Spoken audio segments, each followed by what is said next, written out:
Excellent. All right, I'll turn it to you now. Thank you. Okay. Well, thank you all for joining. If you have any questions throughout this presentation, please feel free to stop me and ask any questions along the way.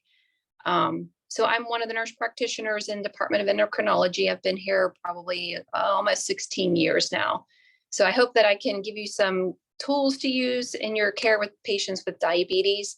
And I'm going to specifically talk about the insulin initiation in type 2 diabetes. Next slide. Okay.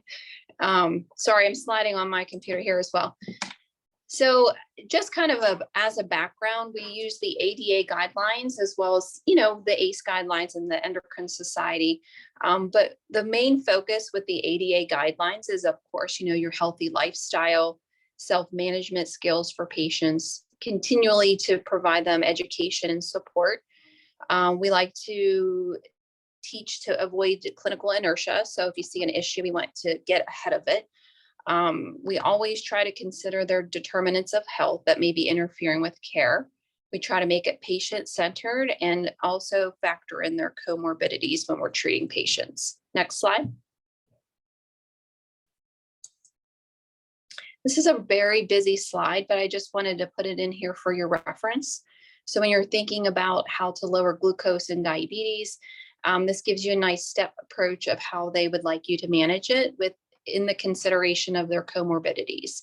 So I'm not going to go through every point of it, but I did want to use it for reference. And this does come from the ADA website, the clinical care guidelines.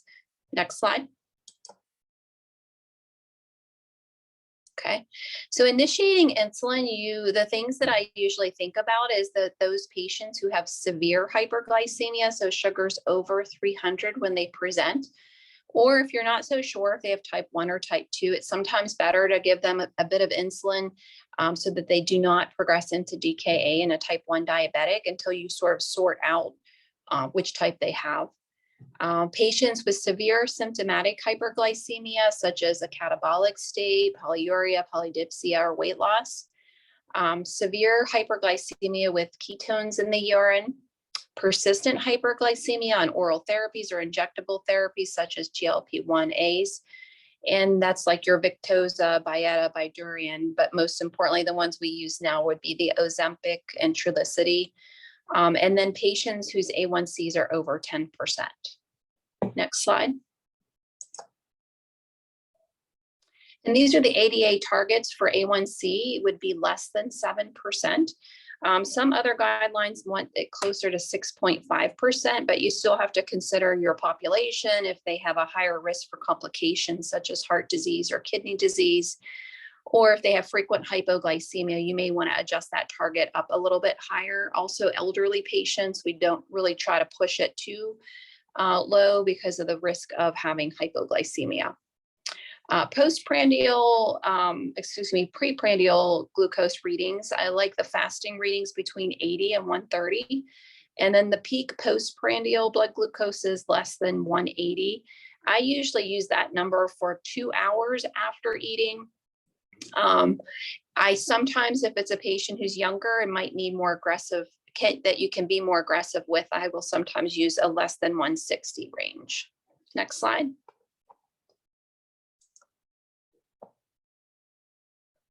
So there are several different types of insulins that have been used over the years.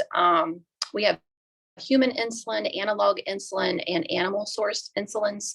Your human insulin is your fast and intermediate acting, like regular NPH insulin.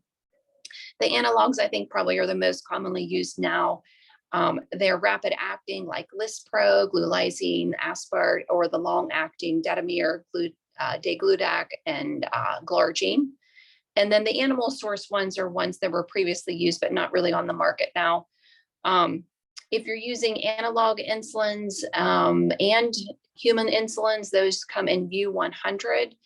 But human insulin, like U500, does come the U500 concentration.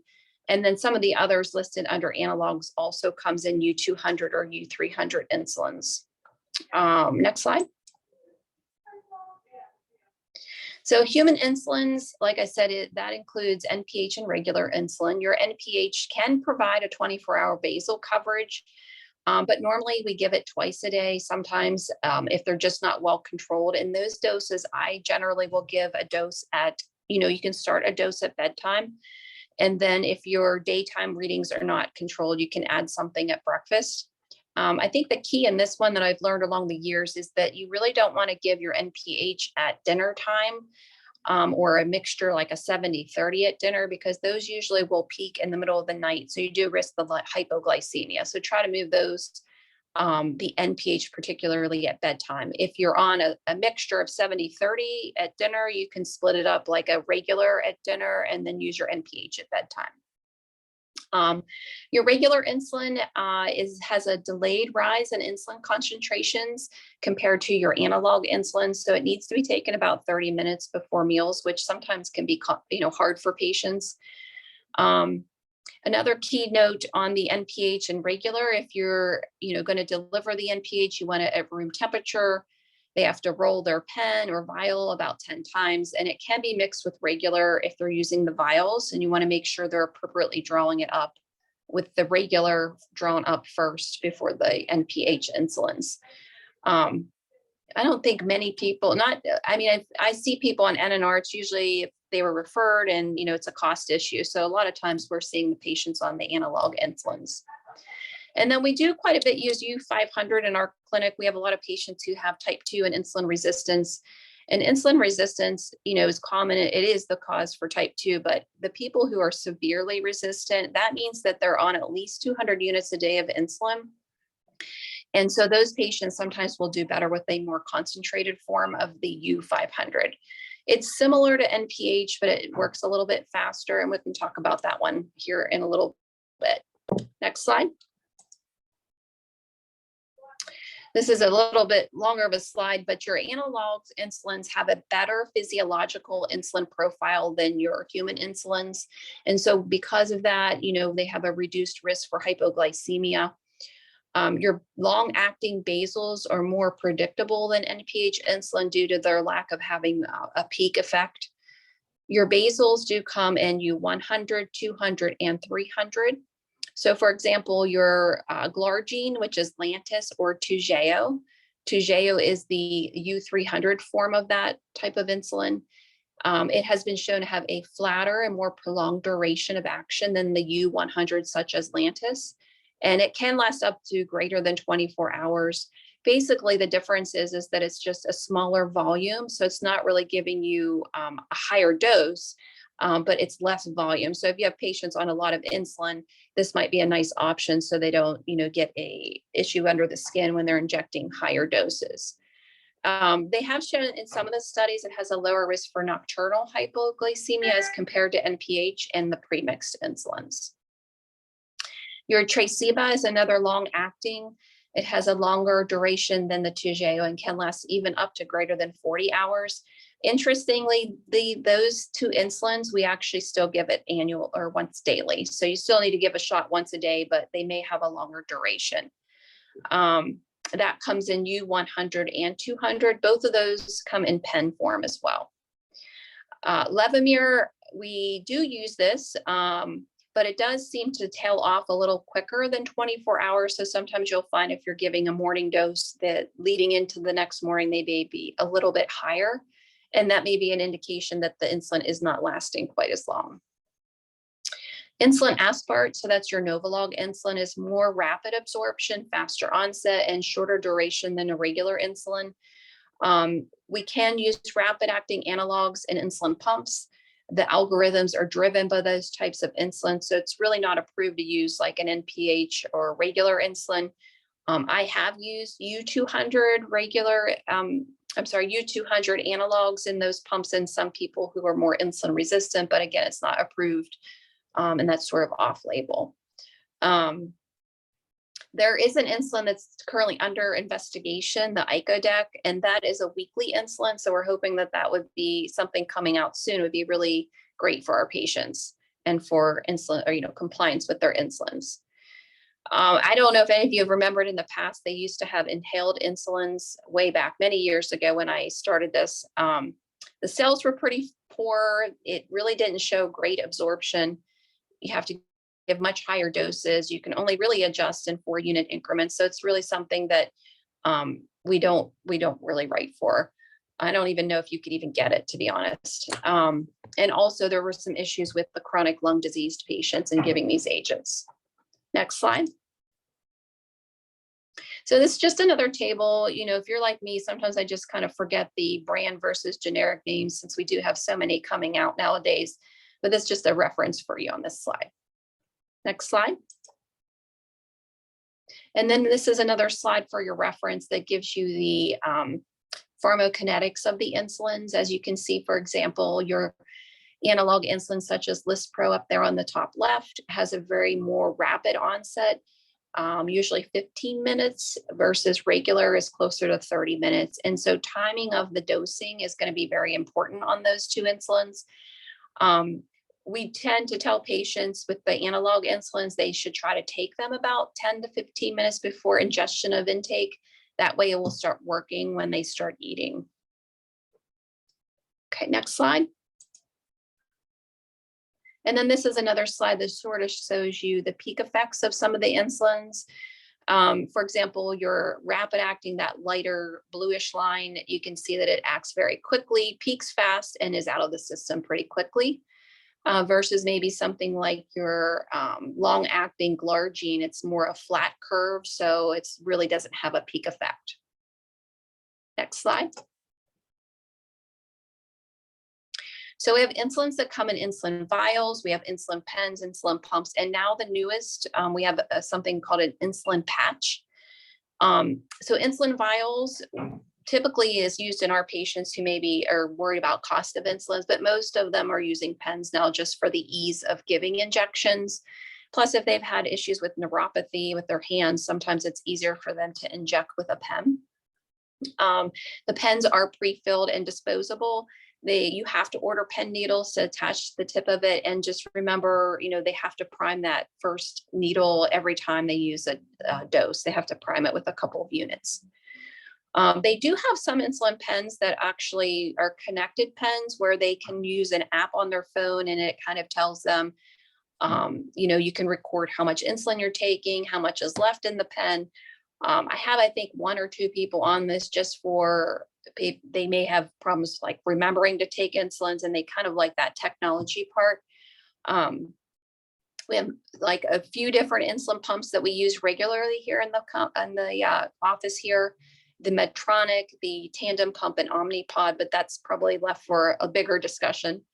And then the newest one called the Seeker insulin patch. It's actually a patch they place on their skin and they can click the patch and each click is 2 units of insulin. So, you know, I just put a person on this who, you know, is maybe out all day long. They don't like carrying insulin pens and needles. So it's a way to be more discreet about giving your insulin. So I'm kind of excited to see, you know, how this works for this patient and if they'll be more compliant. So that's to come. Next slide. So insulin injections can be given anywhere on the abdominal wall, such as the picture you see here, the arm, the leg, the buttock. Probably most insulins we tell patients to give in the abdomen because of better absorption. You do have to consider sometimes though, if you're giving insulins, you know, if you're going to exercise, you know, if you give it in the leg and you're exercising your legs, you might have increased blood. Well, you'll have blood flow that's going to the legs and it might increase the absorption of the insulin. So you have to be careful about that. Next slide. So these are sort of things probably everybody's relatively familiar with, but, you know, I kind of found this interesting. I always do tell patients to make sure their skin is clean, but cleaning the skin, some of the studies are showing that, you know, as long as the skin looks without like any evidence of infection or inflammation or breakdown, that you don't necessarily have to use alcohol. I probably would bet most of my patients don't use alcohol, but, you know, some do. Leaner patients, you might need to do it at a 45-degree angle. These are sub-Q injections, but sometimes if they're very thin, you have to actually go at an angle or pinch up the skin. What else do we want to talk about? I think I talked about some of this. The variability of the absorption is increased. Sometimes depending on exercise or the, how much of that is going in, if there's a very thin person, if they create a depot under the skin with a big injection, that's why you might want to consider using, other agents or maybe splitting dosing, things like that to prevent having that happen. And also insulin absorption can be reduced by smoking and increased by increases in skin temperature, such as the exercise, hot saunas, or local massage. Next slide. So insulin and adjustment of insulin regimens in type 2 diabetes, usually what I'll do, is you could start with a bedtime or dose of intermediate acting, such as NPH, or you could do a bedtime or a morning dose of a longer acting, such as something like Lantus. In type 2 diabetes, rule of thumb, we always used to use they probably need to start at least 10 or 20 units because of the insulin resistance. But if you want to get more just, precise about it, you could use a 0.2 unit per kilogram dose. And then what you'll base your dosing on is after you figure out your dose, you're going to look at the fasting blood sugars, because, even if you're taking that dose in the morning or evening, the only insulin that's usually still active at that time in a fasting state would be that basal insulin. So if your finger sticks are high in the morning, we usually start increasing by 2 units every few days until the fasting readings are at target. So 80 to 130. So if we have, say, a few days in a row, they're like 140s, 150, 160s, you would go up on the next dose by a 2 unit increment increase. If they have patients you have a patient who's more insulin resistant, you might need to increase by a higher amount, maybe 4 units every 3 days, and make your targets a little bit different. I do tell them, though, if they're once you sort of get them controlled, the pancreas has had a little time to rest, you might find that their requirements will go down. So I will reduce, a good rule of thumb is like 10%, or you could go 4 units even. And then, of course, you're going to monitor A1C and see how they're doing. If they're starting to have problems, like you correct their fasting sugars, but the sugars are beginning to be a problem through the daytime. So such as like after breakfast, after dinner, or after, bedtime, then they probably are going to need some mealtime insulin instituted as well. So that's when you would add that. And then you can usually begin with about 4 units and adjust every, 3 days. You could go up a couple units on that as well. Another way I've done it is just a 10% increase. If it's somebody who's very insulin resistant, you might want to do a higher, like a 20% increase. Next slide. So basal insulin, such as NPH, datamir, glargine, or degludec, those are the types of insulins we would usually initiate. I have to be honest, I would not start with NPH unless it was a cost issue. I think that would probably be the only reason. It just has so many peak effects, which can be problematic. So I don't usually use that. And this is sort of a repeat of that last slide. So 0.2 units per kilogram per day, a minimum of 10. Some people usually take up to 20 units, depending on their degree of insulin resistance. Next slide. Your U300, so the last slide was the U100, but the U300 glargine, again, it's similar to glargine. The volume is just a third of the U100. So you don't want to think, oh, I need to use this because they're more insulin resistant and they need a stronger dose. It's not that, it's just the volume that's adjusted. So you don't have to make an issue of the fact that they're insulin resistant. You still want to use the same dosing parameters. And if you're switching, maybe Lantus U100 and you want to go to the U300, you would use the same dose for dose conversion. So if they're on 20 units of Lantus, it's going to still be 20 of the longer, U300. Next slide. Your prandial insulins, again, rapid acting would be my first choice. We want to give that 10 or 15 minutes before intake so that it's being absorbed and used when the food is starting to get absorbed. Regular insulins give about 30 minutes before meals. I usually discontinue any sulfonylureas when you're starting insulin. At that point, if they're needing insulin with meals, they're unlikely getting any benefits from the sulfonylureas. And then I typically don't, if they're getting on insulin, I don't think Januvia is adding a whole lot, so I will stop that one. But I will leave them on their GLP-1 agents like, your Ozempic or Trulicity, and then meds like Jardiance or Farxiga, metformin and or Actos. Those can add other benefits, just because you're on insulin doesn't mean that those won't work in different ways to treat the diabetes. So I typically won't stop those. And then your insulin dosing, it's, usually about 10% of your basal insulin dosing. If you want to like a way to kind of figure out what dose, typically 4 to 6 units with meals. Sometimes I start lower though. I have some elderly patients. I'm a little bit worried about sensitivity. You don't have to rush about it. You can just slow, steady increase the dosing on the patient. Next slide. So your prandial, if you're having, hypoglycemia, if you're on less than or equal to 10 units a day of your prandial insulin, you're going to cut by 2-unit increments.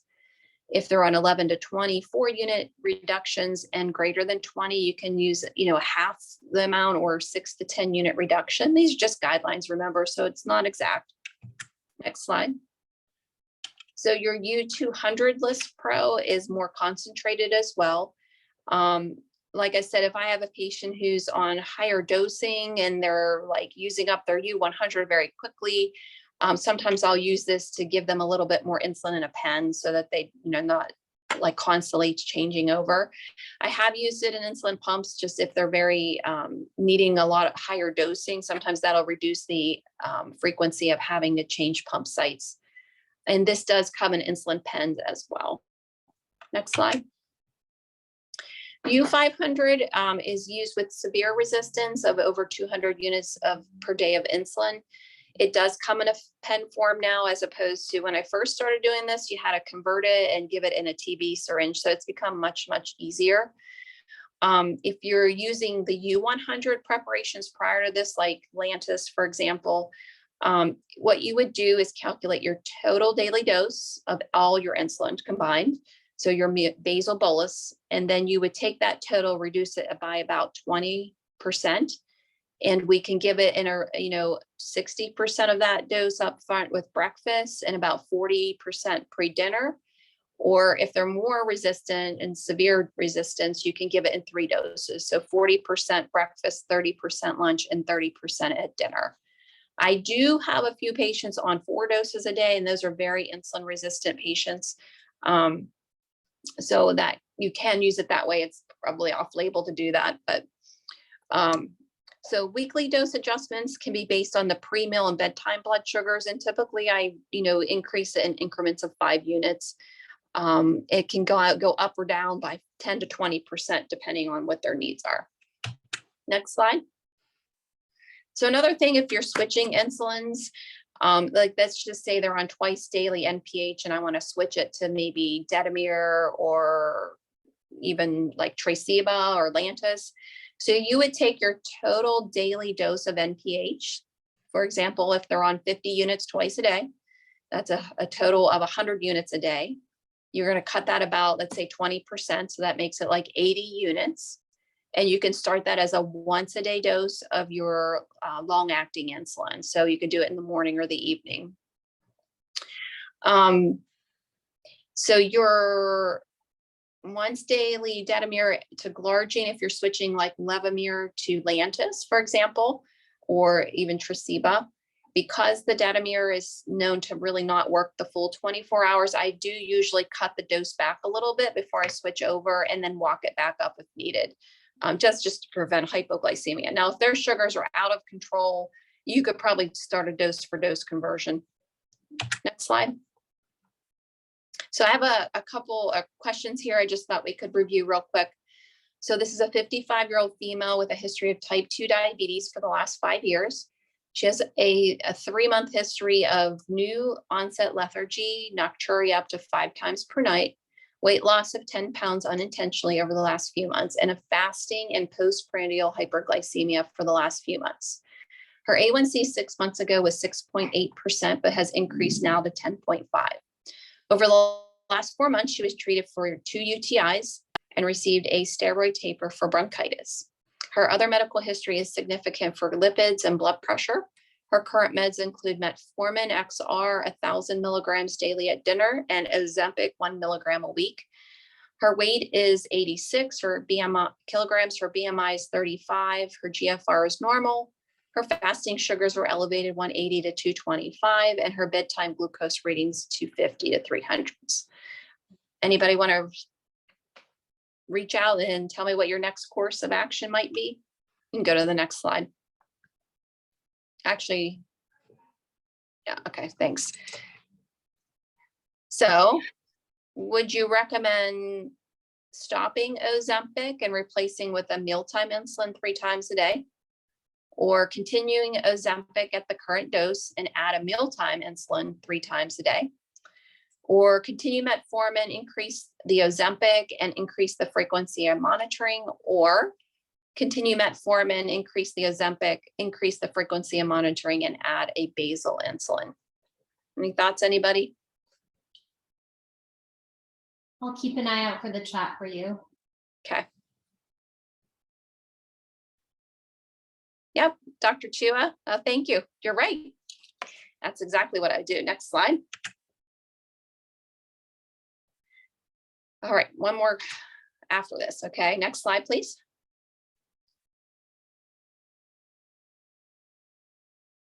Okay, so follow up a month later, she's still taking her metformin.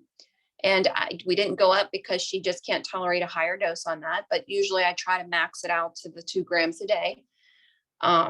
We have her on the 2 milligrams of Ozempic. She's lost a couple pounds. She's feeling a little bit better, but her sugars are still high in the morning. So she's 160s upon awakening.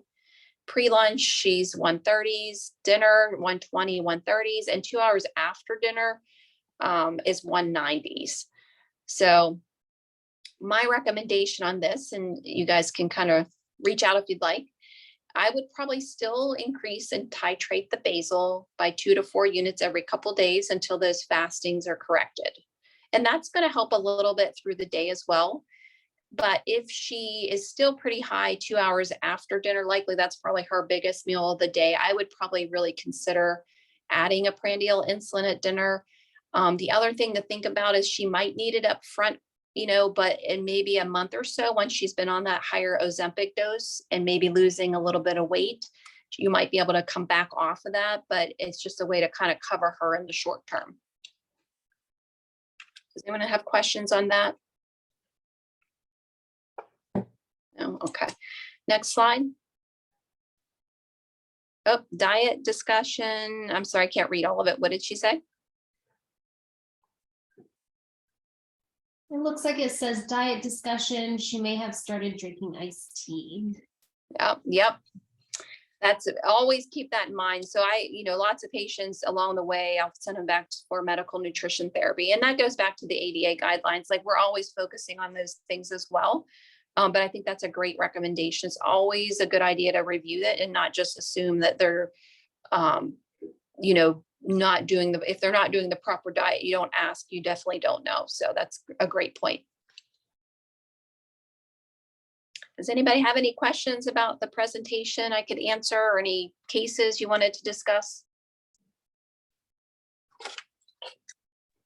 Thank you so much, Renee. First and foremost, we really appreciate you taking the time to present and share your expertise with us. But yeah, we'll open up for any questions, comments from the group. Feel free to chat in. I'm happy to read it out loud.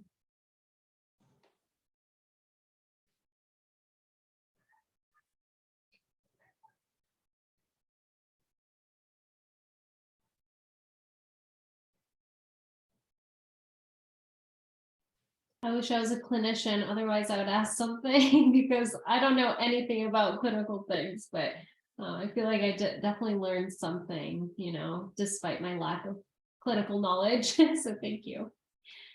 You're welcome. It's not an easy thing to do. And I think sometimes patients, are very reluctant to start insulins, but it's so nice now. We have so many different options for management, not just insulins, but we have lots of different agents that work to target the diabetes in so many ways.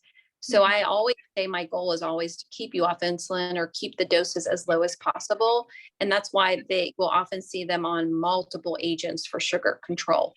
And the GLP-1 agonists have been so great in the last several years. They just work so well that helps with that insulin resistance. And a lot of times, we can sometimes get them off, their mealtime insulin maybe. So it's not an easy thing to treat, and it's so individualized, but it's fun. So, if anybody ever would have a question or difficult case, I'd be happy to give my input if anybody needed help. Absolutely. Yeah, no, it's definitely not an easy thing to approach. So I am hoping we do get cases in, even if it's not necessarily a case with questions, but a case for discussion. It always prompts some great conversation. So we'll definitely try to get some folks to submit some cases for discussion. Any other comments from the group?